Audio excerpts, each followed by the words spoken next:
Look how my mind plays. Little bit of fame, little bit of hate, little bit of change. Watch the craze, keep it sane, don't fade away. Look how my mind plays. Little bit of fame, little bit of hate, little bit of change. Watch the craze, keep it sane, don't fade away. Look how my Great Wall of China, the largest structure ever built, and one of the world's great icons. We're going to follow it on foot. We'll walk across burning deserts, climb high into the mountains, and venture into China's furthest, most inhospitable reaches. We'll meet the people who live and work along the most remote, but perhaps the most romantic stretch of the wall. This is the China the tourist rarely sees. The China of ancient tradition. We'll get to the heart of it on Walking the World.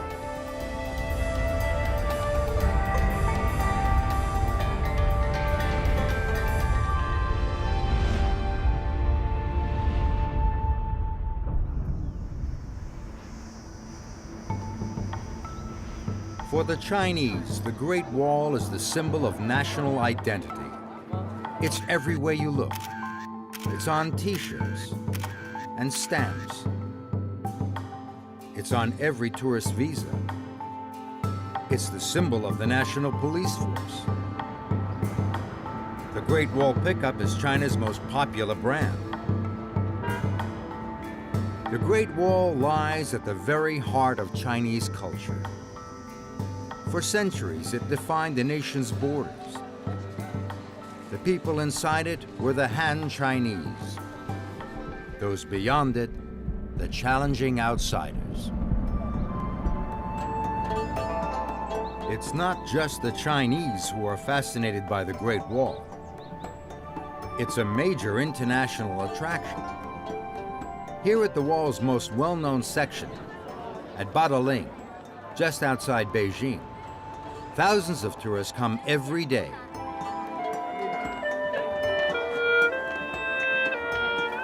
For the visitors, this is the very essence of the Great Wall. Except it's not. It's a fake, a reconstruction built in the 1960s as part of Mao Zedong's campaign to boost Chinese pride. The real wall, as we shall see, doesn't look like this at all. And there are other myths about the Great Wall. For one thing, you can't see the wall from space, at least not with the unaided eye. In October 2003, China's first astronaut, Yang Liwei, announced, "The Earth looked very beautiful from space, but I did not see our Great Wall." For another thing, there's not one single continuous wall. The Great Wall is in fact a series of barriers built up over 2,000 years in many different places. Nobody can say just how long the Great Wall is. New sections are still being discovered. So far, a total of nearly 4,500 miles of wall have been identified. Now that's a long walk, though some have done it. But we're going to walk a single section, one of the oldest, remotest, and least visited. It's also one of the most challenging. This is a walk for people prepared to take a risk, and who really like it hot and dry.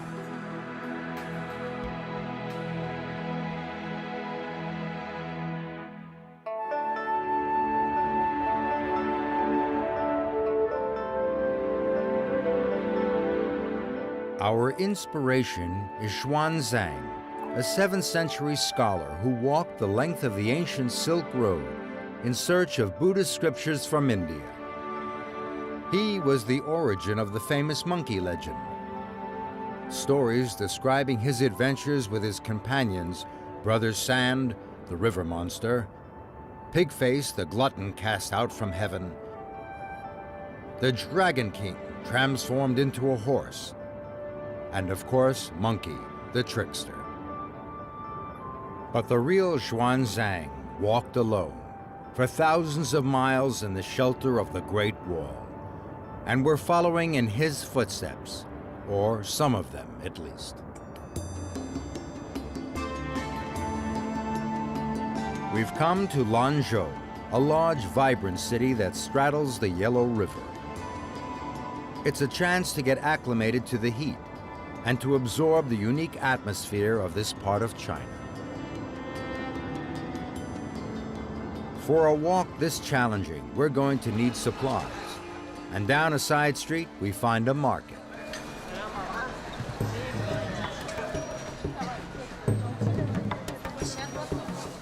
It's not immediately obvious what everything is. There are all sorts of fruits and vegetables, pastries that might be sweet or savory, and they're all being sold at the tops of their voices in the local Gansu dialect.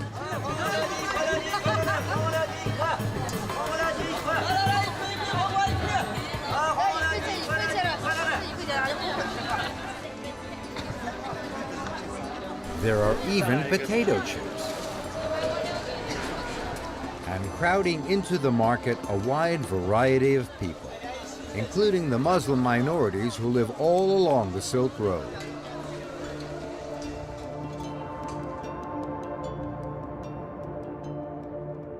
Along the riverbank, there's an unexpected sight, an ancient feat of engineering that once made the city possible.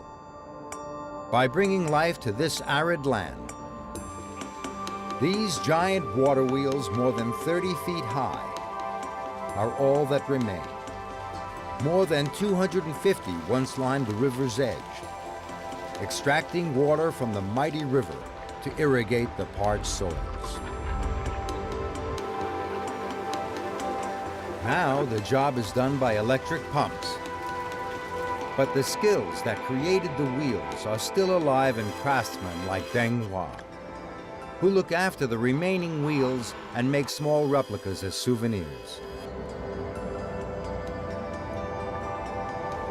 Just along the riverbank, what looks like a panel of blow-up pigs turns out to be a sheepskin raft. Niu Chang is one of the few remaining Yellow River raftsmen. But there's no time for a ride. It's time to leave Lanzhou and meet the first real challenge of our walk. Tomorrow, we'll be heading out into the desert. We'll get our first sight of the oldest section of the Great Wall.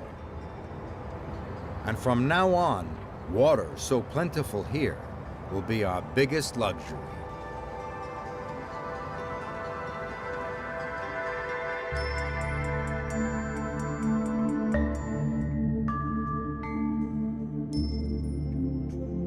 In the second leg of our Great Wall walk, we're striking out in the footsteps of the great walker Xuanzang.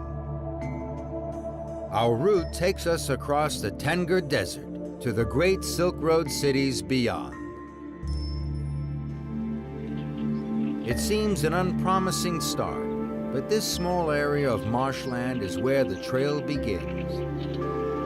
And this is our first glimpse of the real, original Great Wall of China. It's a world away from the tourist site back near Beijing. This is what remains of the high walls built 2,000 years ago to keep out the invaders from Mongolia. There has been no attempt to restore or even preserve it. The trail through the marsh is a gentle beginning, but just beyond lies the desert, and that's a different matter. In the shifting sands of the desert, there's no clear trail. In places, the wall itself is all but buried. We have to pick out a path for ourselves, staying as close to the wall as possible. Fortunately, the towers that punctuated the wall still reach above the sands, marking out the route as the wall marches ahead. It's early summer, and the heat, dryness, and dust of the desert are almost overwhelming. It's hard to believe anything can survive here, but life is all around.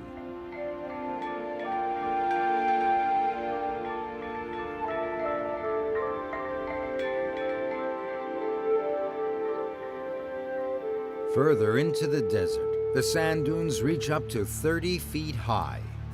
This is the classic desert landscape. To walk through it is an unforgettable experience. A string of camels completes the picture. Once this was the only way for Chinese merchants to trade with Central Asia and Europe beyond.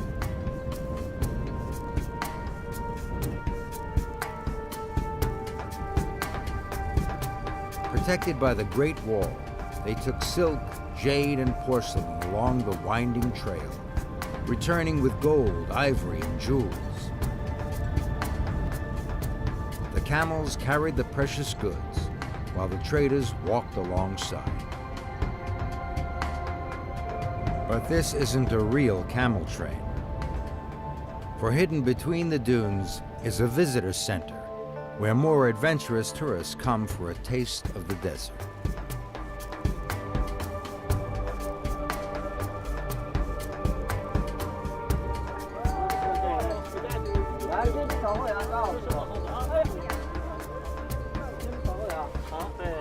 These are Bactrian camels with 2 humps.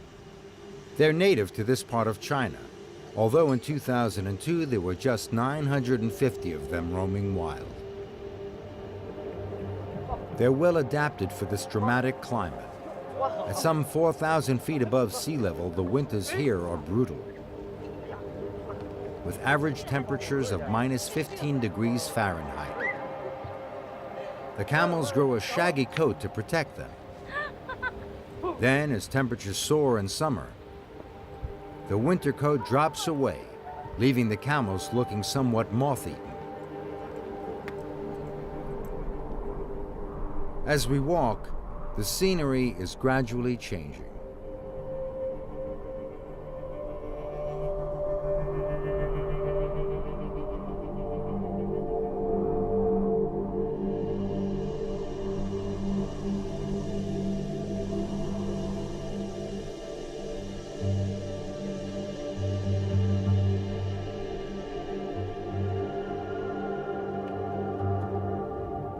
Seeking refuge from the heat, we head for a Buddhist temple built right onto the Great Wall as a resting place for travelers. Next to it, a shepherd has brought his sheep into a small patch of shade. Around us, the sand dunes are giving way to stones and scrub. There are small hillocks scattered across the landscape. According to the shepherd, they're the graves of local people, his kinsmen, who by custom are buried out in the desert.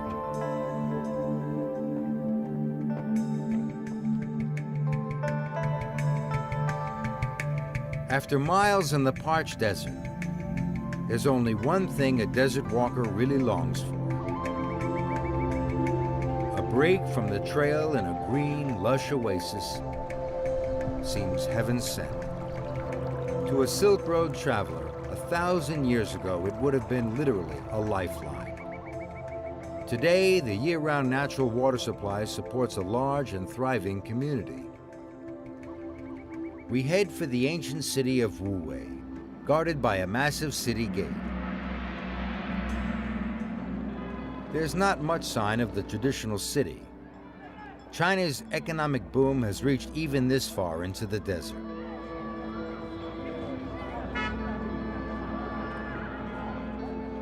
We're arriving on a Saturday afternoon. The town square is where everyone gets together.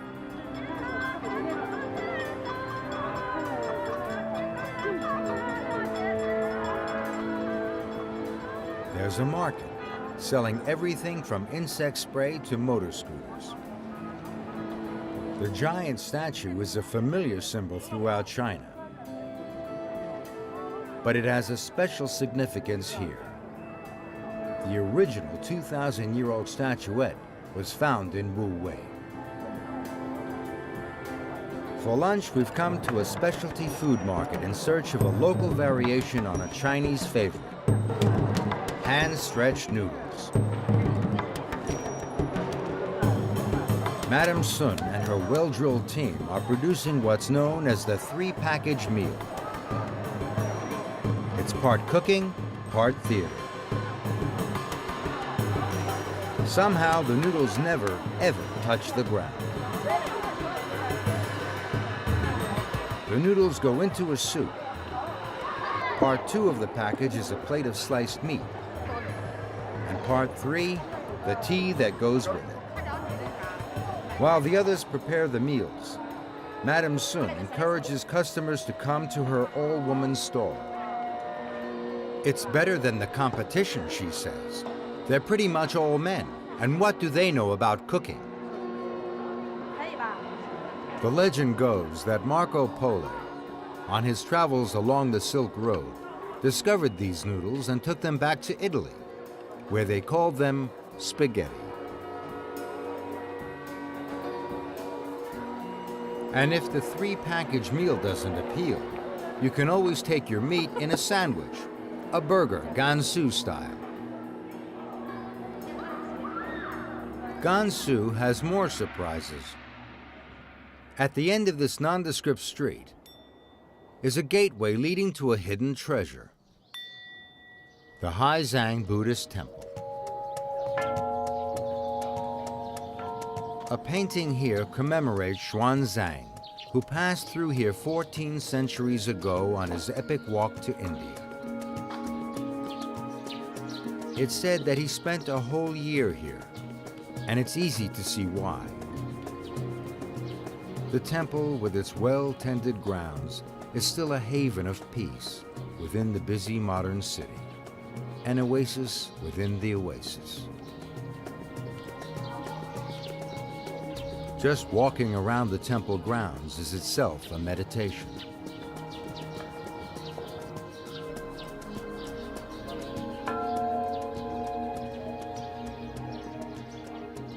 Towards the back, a group of craftsmen is using a traditional method to restore the temple.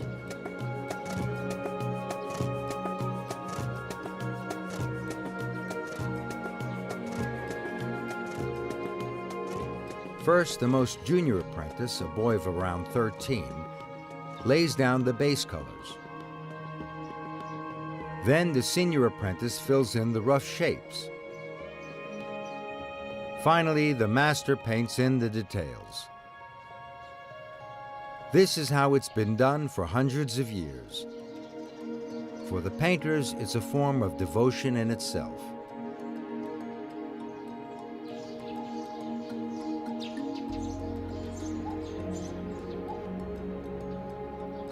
At the highest point of the temple, there's a well. According to legend, the water comes straight from the holy city of Lhasa in Tibet. It is believed to grant blessings to those who drink it. Anyone is welcome to drink, as the monks themselves do every day. For us, the oasis can be just a brief stopover. Tomorrow, we'll be following the trail onwards through a stunning mountain corridor, and for the first time, glimpse the true scale of the mighty wall.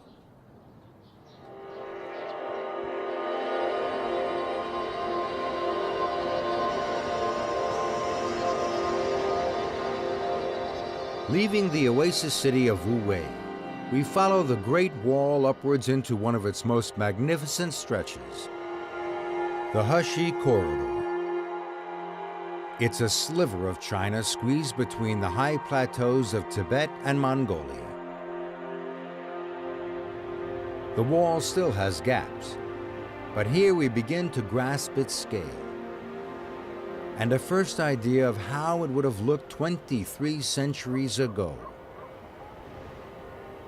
It marches straight down the middle of the corridor, protecting the Han Chinese farmers from the nomadic Shangu tribes who threatened them and their trade. Close up, we can see how effective this massive barrier would have been. The wall reaches up to 20 feet high and is almost 10 feet thick, and it's made of nothing more than the surrounding earth. Soil that has been compressed to form a structure as hard as stone. During periods of peace, local people used sections of the wall to build their houses. They even made gateways to give their animals fresh grazing.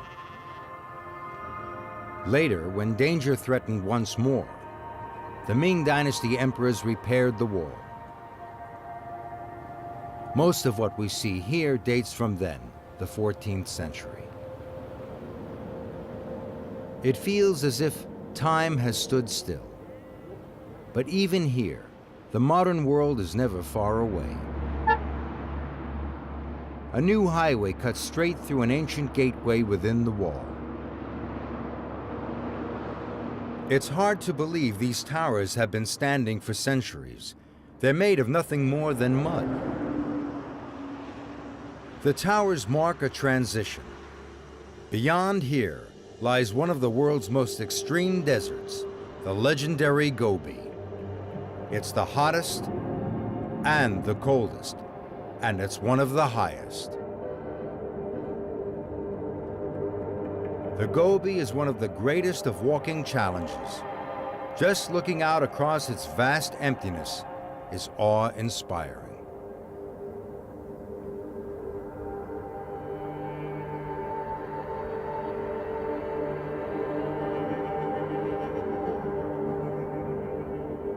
Here, even the resilience of the Great Wall has been broken down by the extremes of the Gobi climate. Large sections have been eroded away.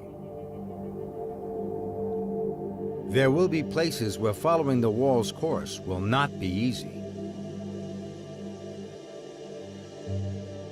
Before we plunge further into the Gobi, we make a stop at the city of Xianyi.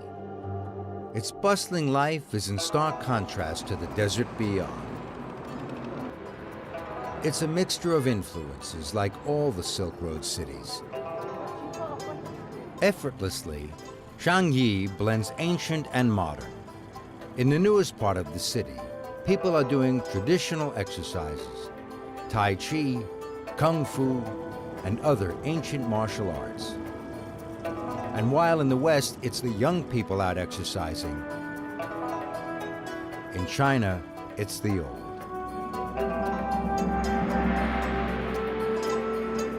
Marco Polo, the famous 13th century Italian traveler, spent time here, drawn by the promise of trade.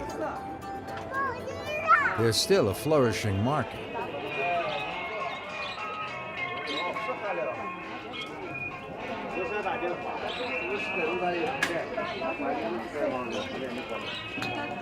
But hidden behind there's a circular doorway, and to step through it is to enter a different age.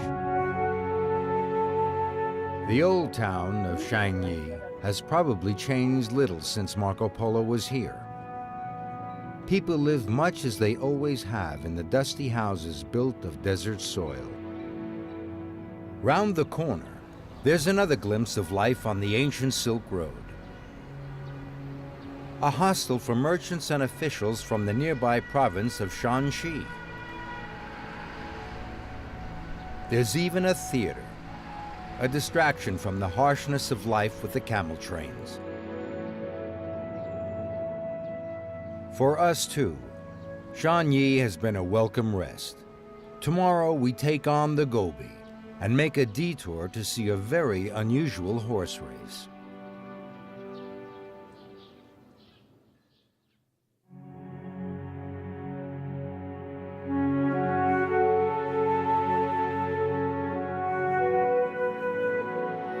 From Marco Polo Xianyi, we'll be heading out along the Great Wall into the Gobi Desert.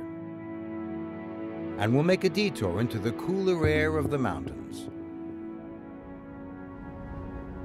The section of wall we're following is one of the oldest, built and rebuilt from 100 BC right through to the 14th century.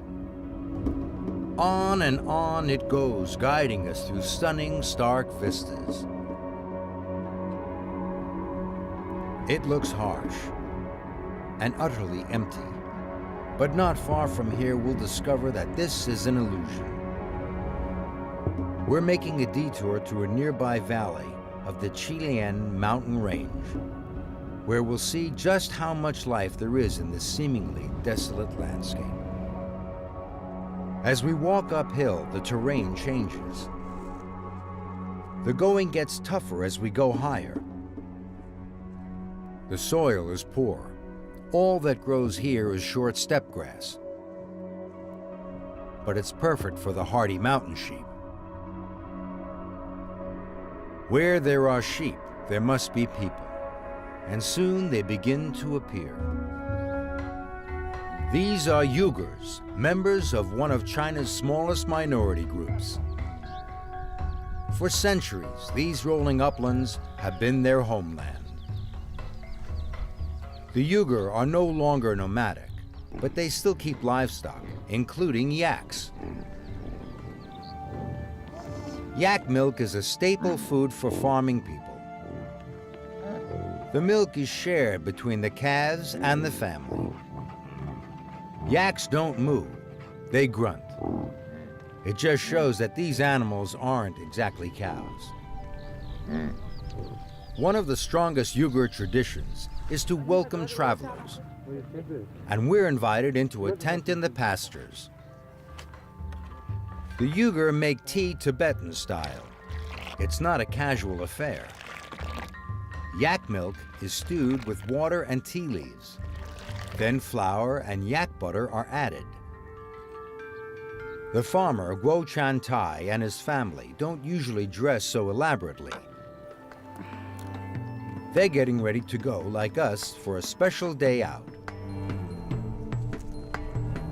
From Guo Chan Tai's farm, it's only a short walk to our goal, an open field outside a nearby Uyghur village. There's an annual festival that few outsiders have ever witnessed, the Uyghur horse races. The Uyghur are famous throughout China for their horses. They're larger and therefore faster than Tibetan or Mongolian ponies. For more than 1,000 years, the emperor's army horses all came from here. Faster horses meant more success in battle. In those days, the annual race meeting was the testing ground for both horses and riders. Now it's mainly a social occasion, although competition is just as keen. Already the crowds are growing. It's a sign of the times that in daily life, horses have been largely replaced by motorbikes, which the local people call metal horses. There are only about 14,000 Uyghur all told, but most of them are gathered here today. They're a typical mixed Silk Road people. Their festival clothes reflect cultural backgrounds. Some are pure Uyghur, some more Tibetan in style, and some more Mongolian or Kyrgyz. Guo Chan Tai, who as well as livestock farmer, is also principal of the local school, is leading a group of his school children. The event begins with a parade. People have come from all over the region to take part, and each group has its own riders to support.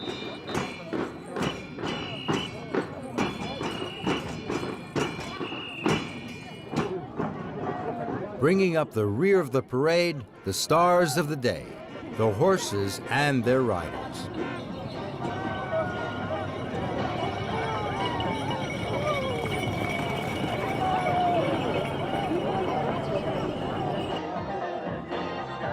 Next, there's a dance display. The music may not be live, but it's Uyghur music. Nothing like the music of the majority Chinese population.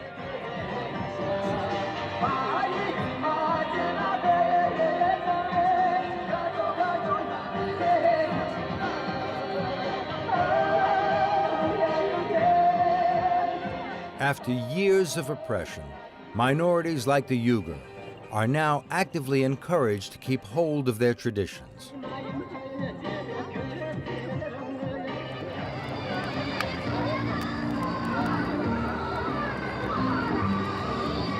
Night has fallen, and the dancing continues. This is the great social opportunity of the year, when the Uyghur can meet old friends and make new ones, and even keep an eye out for potential marriage partners.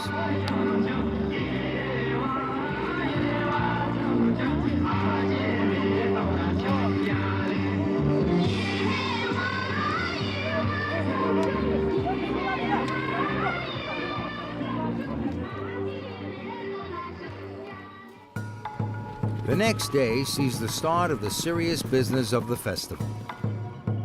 Guo Jiantai has a horse in the races, but in the enormous gathering, he's having a problem finding it.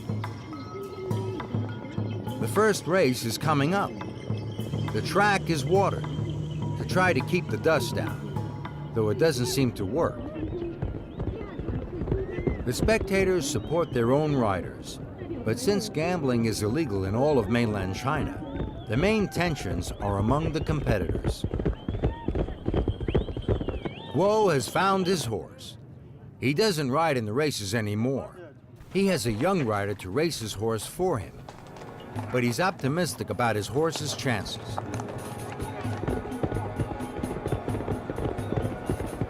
The first race gets underway. These are time trials for later races, and the horses don't gallop but trot, though the pace seems none the slower for that.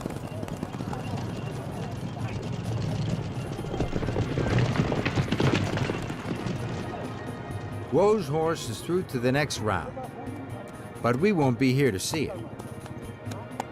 The races go on for another 4 days, and we're moving on to the next leg of our walk. Tomorrow, the Great Wall takes us away from the cool mountain homeland of the Uyghur, and on to the most difficult section of the walk, in the burning heart of the Gobi Desert.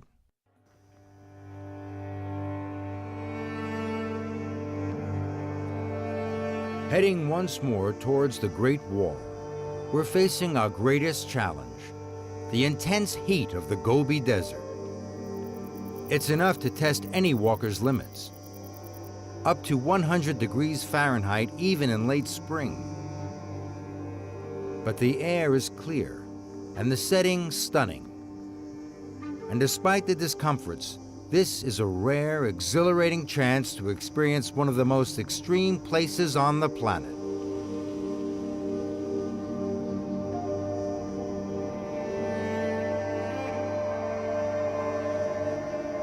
The Great Wall is well preserved here and easy to follow, and it leads us steeply upwards into the nearby hills.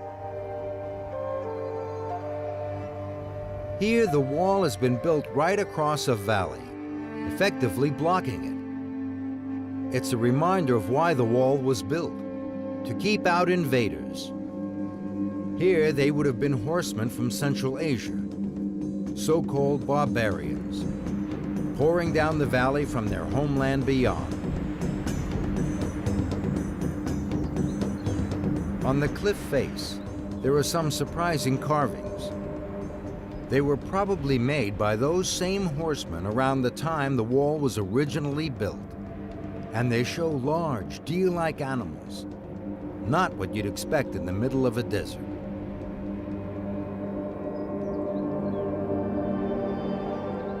It's hard to understand why the invaders were so eager to conquer this arid expanse. But not far away lies the answer. The most precious commodity in a desert region, an oasis. Without these pockets of water, no one could settle here, and even travel would be impossible. The wall put this oasis firmly on the Chinese side, out of reach of the attacking enemy. The wall looks different here. It's been restored by the Chinese government. On the neighboring section, a local farmer has taken things into his own hands. Virtually alone, Yang Yongfu has restored the towers and wall on an impressive scale. He and his small team use age-old methods that seem to defy modern building theory.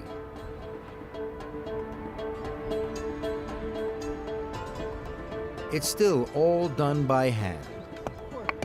Logs pinned down with stone pegs and straw twists to form a frame.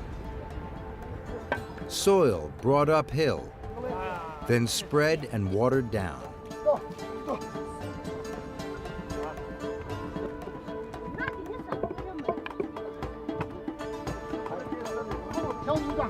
Then tamped down to form a solid structure hard as rock. Finally, the logs are cut away to be reused, leaving a distinctive pattern on the surface of the wall. This was how thousands of miles of wall were built centuries ago. An astounding achievement.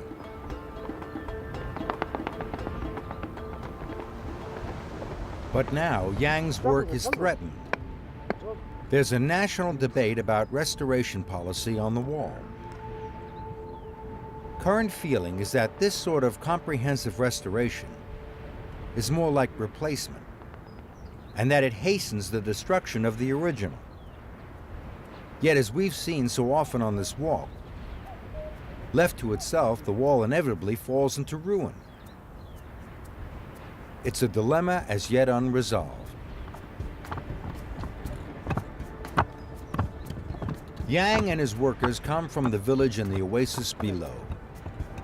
Their houses are built of earth too. Over the centuries, they've used parts of the wall in their own houses, then repaired the wall when danger threatened. For them, the wall is part of their lives.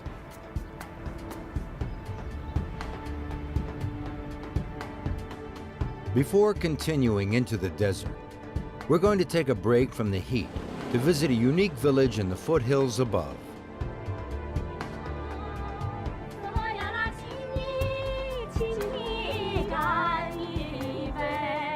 There's an unexpected welcome at the village of Qifang, where our arrival has coincided with a festival.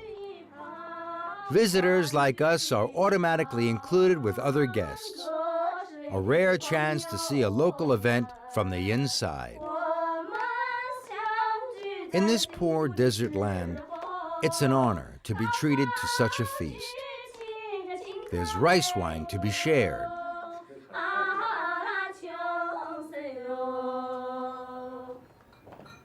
The centerpiece is a whole lamb. The host, the mayor, chooses the best parts for the guests, including the eyeballs.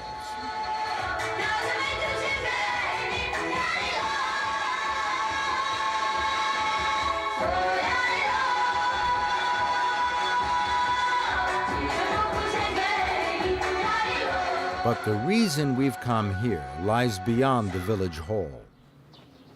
In this valley is an explosion of Buddhist hill temples. There were once 365 of them, one for every day of the year. Now there are only 52. But the number is growing.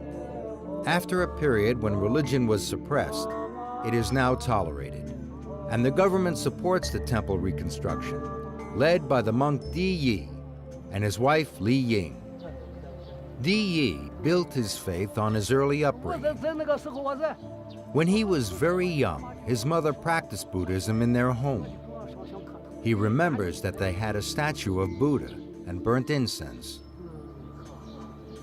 As soon as he was free to practice his religion again, he went with some friends to a local quarry and began bringing back stone to rebuild the temples.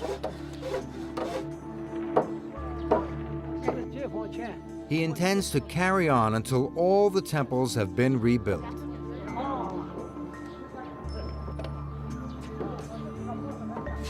The project is massive. Local monks, revitalized by the resurgence in Buddhist belief, are determined that the valley will once more be filled with hundreds of symbols of their faith. In a nearby cave, there's an astonishing sight. A mass of statues, the 500 apprentices of Buddha.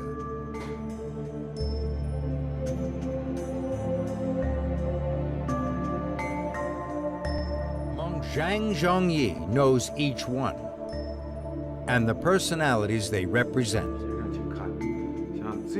Each apprentice has a lesson to teach. This one is young, bright, energetic, but impulsive. He knows he must learn to think calmly and take life more seriously.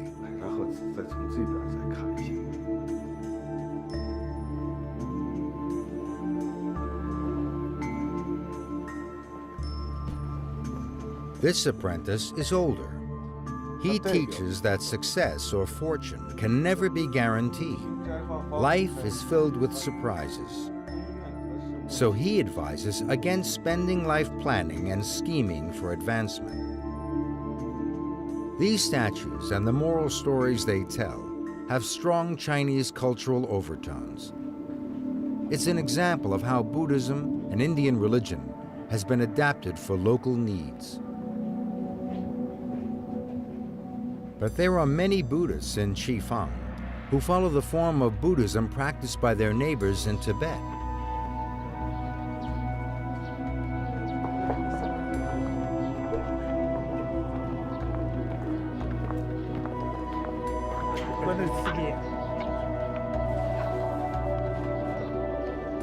They go to the Wenshu Temple, where they revere this man, Dan Bini Ma, who is believed to be blessed with divine power. The gods are thought to be very much alive here, and this ceremony is designed to bring divine life to a statue. It's a long, elaborate ceremony. Chanting induces a meditative state in the monks. The statue itself is believed to be transformed. In their words, it has its eyes open. Spiritually, it comes alive. Dan Bini Ma wraps the statue and hands it to the man who has brought it to be blessed. When it is taken into his home, it will bring blessings and keep away harm. This cave behind the temple has a special significance for Dan Bini Ma, who is himself believed to be an indirect reincarnation of the divine being, the Wenshu Pusa.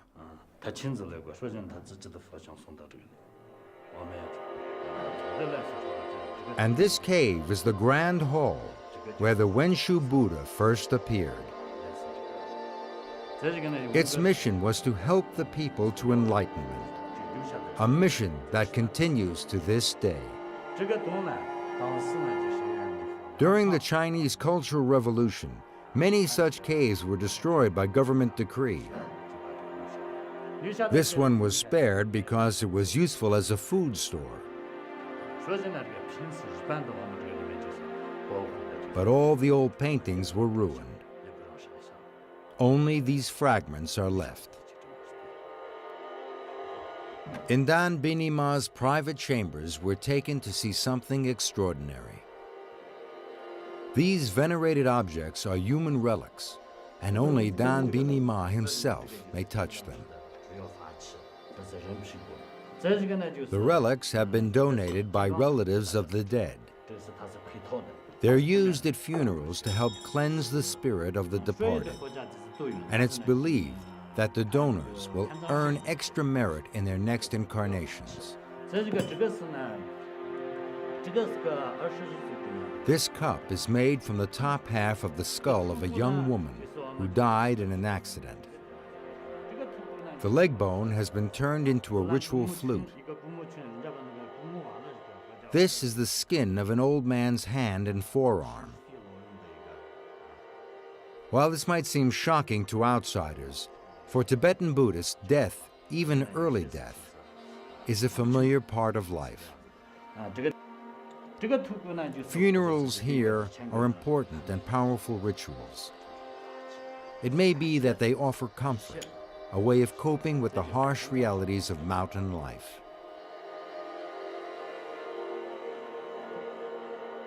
Outside the temple, the day ends with the raising of flags, their every movement speeding prayers to heaven. Their bright colors a constant reminder of the resurgence of faith that this valley represents. Tomorrow we leave this tranquil valley and return to the wall.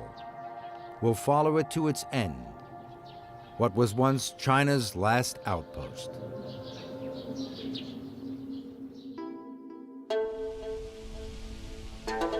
Today we set out along the last arduous stretch of the Great Wall, passing statues of the wandering monk Xuanzang and his group walking on towards India.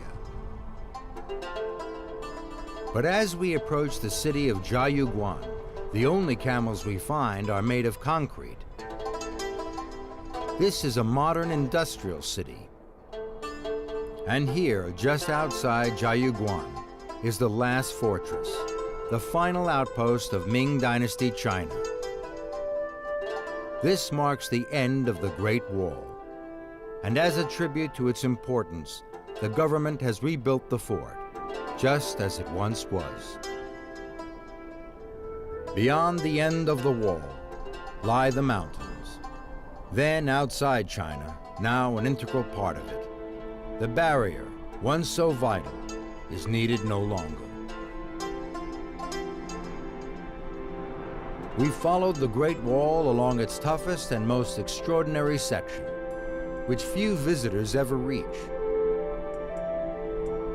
But the wall has other moods as it snakes its way through China, and a walker could spend half a lifetime taking in all it has to offer.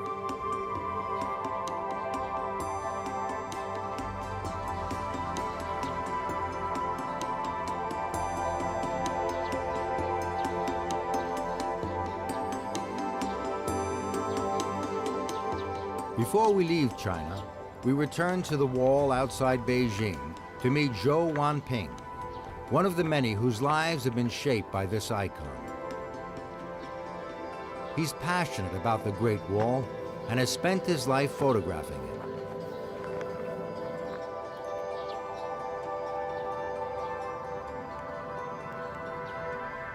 因为我拍这个长途呢，我就觉得我对长途 For him, 特别亲切。 as for many Chinese, the wall is more than an epic feat of engineering. He sees it as a great treasure, passed down through the generations. It represents the spirit of eternity. Yet the wall itself is not eternal. And in many places, while the conservation debate rages, it's slowly but inevitably falling into ruin.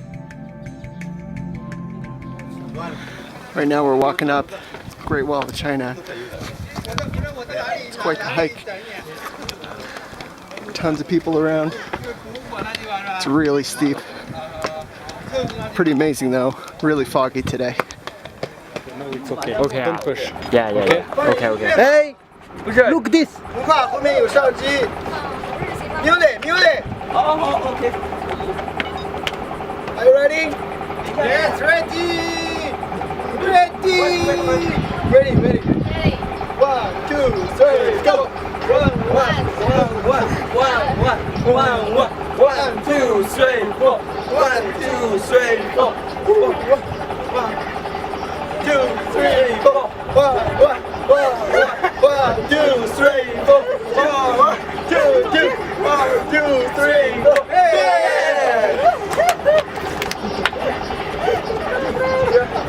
Go! Thank you! The wall should be preserved. For him, the reconstructed sections are not only valid, but essential.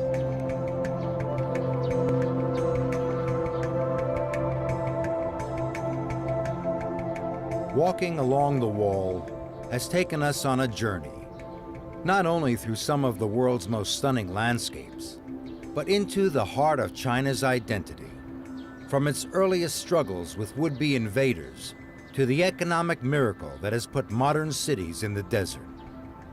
It's an unforgettable experience.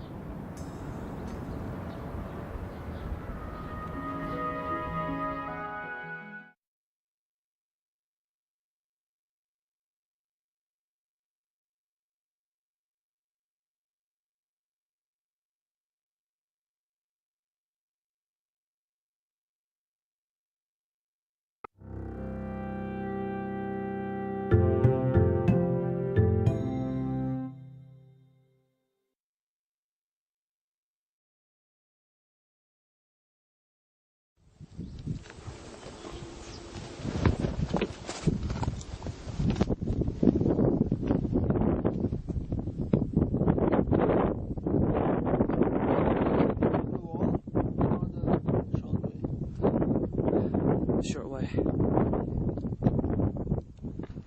I asked the t-shirt seller where to go.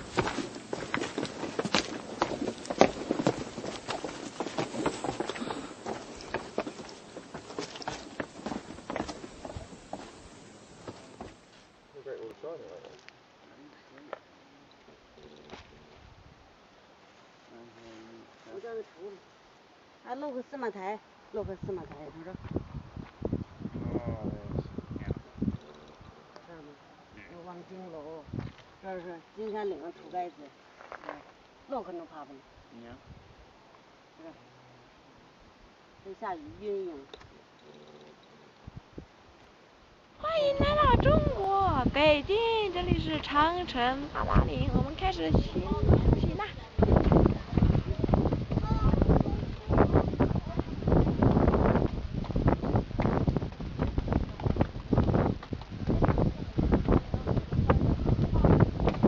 Welcome to the Great Hall of China in Battalion, yeah?